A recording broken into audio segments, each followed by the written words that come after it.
सबका कल्याण हो, सबका मंगल हो। हम लोगों का अहो भाग्य है, पुण्य प्रताप है भगवान की कृपा। एक जन्म का नहीं अनंत अनंत जन्मों के भाग्य के जब पुण्य का उदय होता है, भाग्योदय न बहुजन्म समर्जितेना सत्संगमं च लभते पुरुषो यदा वै अज्ञान हेतु कृत मोह मदांधकारा नासं विधाय तदोदयते विवेका।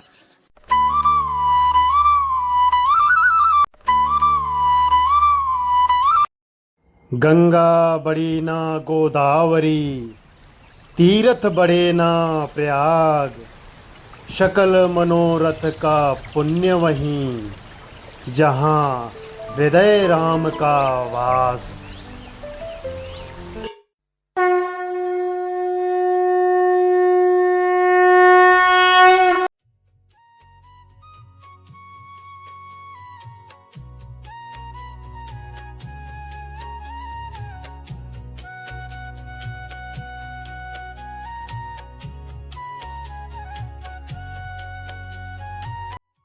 मनुष्य का अहंकार कितना प्रबल होता है। यदि स्वयं भगवान भी उसे उपदेश दे तो उसे तनिक भी असर नहीं होता। वास्तव में मनुष्य का सबसे बड़ा शत्रु उसका अहंकार ही होता है, क्योंकि जब तक वो अहंकार की सीमा को पार नहीं करता तब तक भक्ति के क्षेत्र में प्रवेश नहीं पा सकता, और जब तक भक्ति नहीं तब भगवान की बात कौन सुनेगा।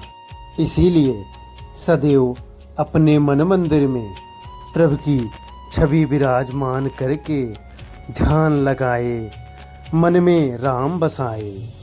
जन्म सफल होगा रे बंदे, मन में राम बसा ले, मन में राम बसा ले। बोलो राम राम राम सीताराम।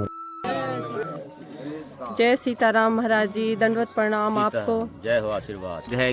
जो 84 कोसी चित्रकूट धाम की परिक्रमा करते हुए संत महात्माओं का जत्था टोली मंडली आती है। प्रथम भगत संतन कर संगा, दूसर भगत मम कथा प्रसंगा। ये हनुमान जी महाराज गुरुदेव भगवान की असीम कृपा से जय हो, सबका कल्याण हो, सबका मंगल हो। हम लोगों का अहो भाग्य है, पुण्य प्रताप है भगवान की कृपा। एक जन्म का नहीं अनंत अनंत जन्मों के भाग्य के जब पुण्य का उदय होता है, भाग्योदय न बहुजन्म समर्जितेना सत्संगमं च लभते पुरुषो यदा वै अज्ञान हेतु कृत मोह मदांधकारा नासं विधाय तदोदयते विवेका। प्रथम भगत संतन कर संगा कहा गया है। इस प्रकार संतों का संग, भक्तों का संग, सबका साथ। संगे शक्ति संगे भक्ति, संगच्छध्वम संवदध्वम संभो मनासी जानताम देवा भागं यथा पूर्वे संजानाना उपासते। सबके साथ में बैठकर उपासना करना चाहिए। हिंदू सनातन धर्म की ध्वजा को लहराना चाहिए, जन जागरण करना चाहिए। जाने बिन होई प्रतीति, बिन प्रतीति होई नहीं प्रीति। जिसके विषय में हम जानेंगे तो प्रेम होगा। बहुत कुछ हमने खाया, बहुत कुछ पिया, बहुत कुछ नेत्रों से देखा, लेकिन जाना चाहूँ गूढ़ गति जेऊ, नाम जीव जब जाने होते हूँ। परमात्मा के नाम को यदि हम वाणी से, जिह्वा से उच्चारण नहीं किया तो परमात्मा के अनुभव को, तत्व को हमने नहीं जाना तो कुछ नहीं जाना। इसलिए श्री सीताराम जी, जय श्री राम, जय श्री राम, जय श्री राम। जय श्री राम मित्रों, श्री चित्रकूट 84 कोस की परिक्रमा आज शिवराजपुर से श्री सारंगधर आश्रम की ओर प्रस्थान की। मार्ग में भगवान भुवन भास्कर का आगमन हुआ। आज की परिक्रमा में दो ऐसे महत्वपूर्ण स्थान आपको हम दिखाएंगे, जिनमें से एक है बंदर खो, माँ बागमती का उद्गम स्थल, और दूसरा सारंगधर आश्रम, जो कि हमारा रात्रि विश्राम सारंगधर आश्रम में ही होगा। भगवान श्री राम के धनुष का नाम सारंग था, और भगवान राम इस दंडकारण्य को राक्षस विहीन करके इस स्थान पे अपने कंधे से सारंगधर धनुष इस धरा पे रखा था। इस वजह से इस स्थान का नाम सारंगधर पड़ा है। और आज हम आपको आगे की ओर ले चल रहे हैं और माँ बागमती का उद्गम स्थल दिखाते हैं, जो कि माँ बाघिन के नाम से प्रसिद्ध नदी यहाँ से प्रारंभ होती है और माँ यमुना में जाकर के विलीन होती हैं।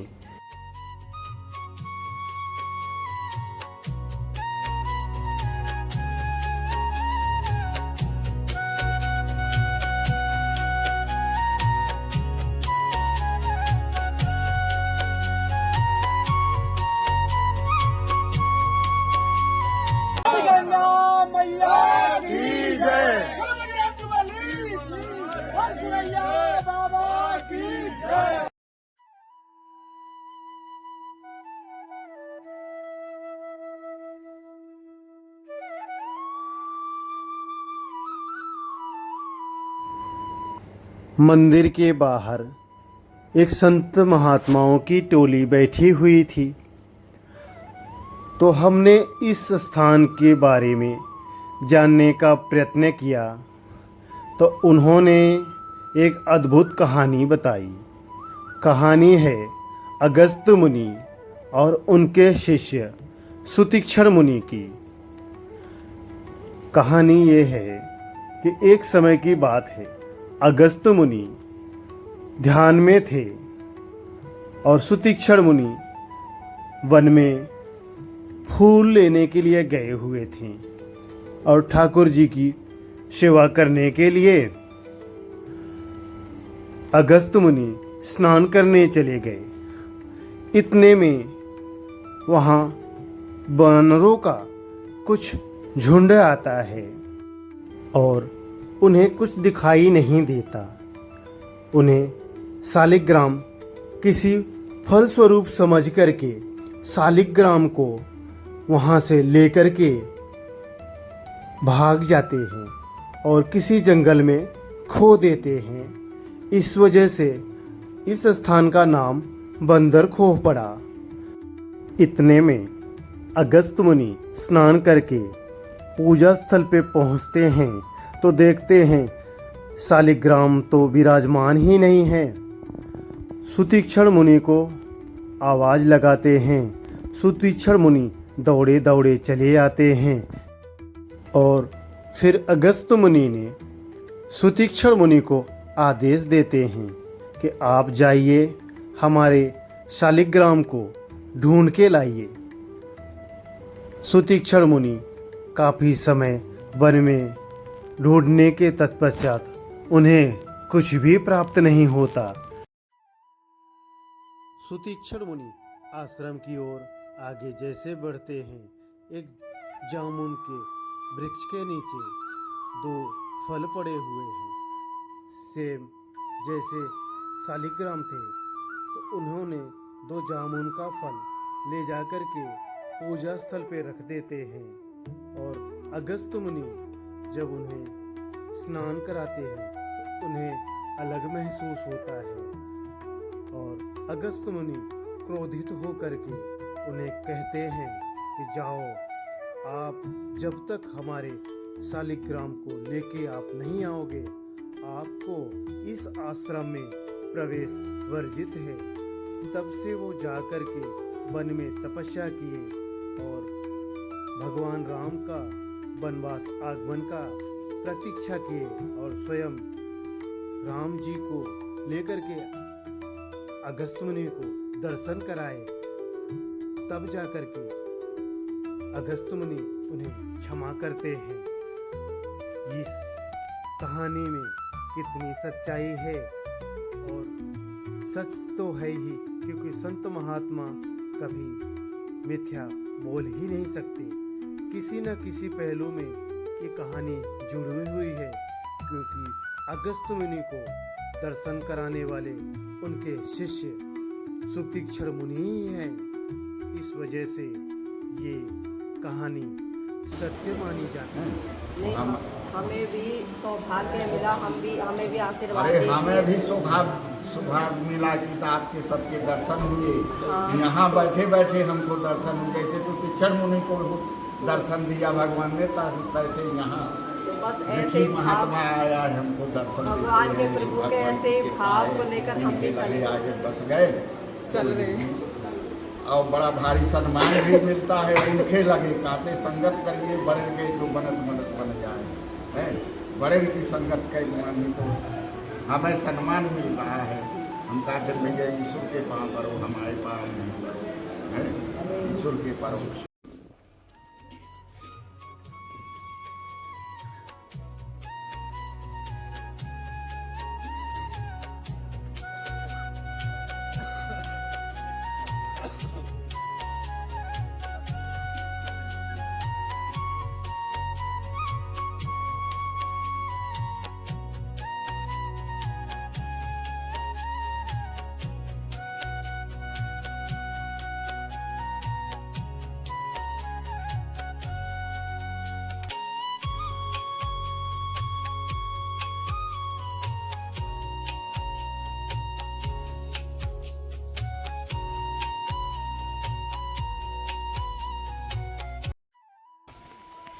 यह वह दिव्य भूमि है जहाँ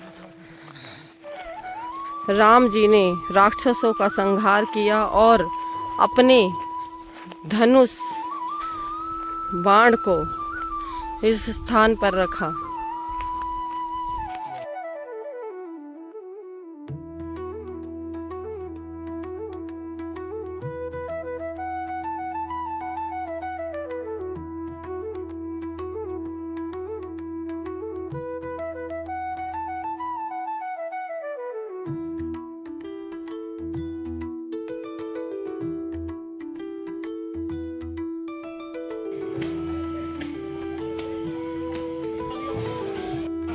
जय श्री राम मित्रों, वीडियो को यहाँ तक देखने के लिए सभी दर्शकों को धन्यवाद। और आगे आने वाली वीडियो में हम आपको दिखाएंगे बृहस्पति कुंड का अद्भुत दृश्य। तब तक के लिए जय जय सीताराम।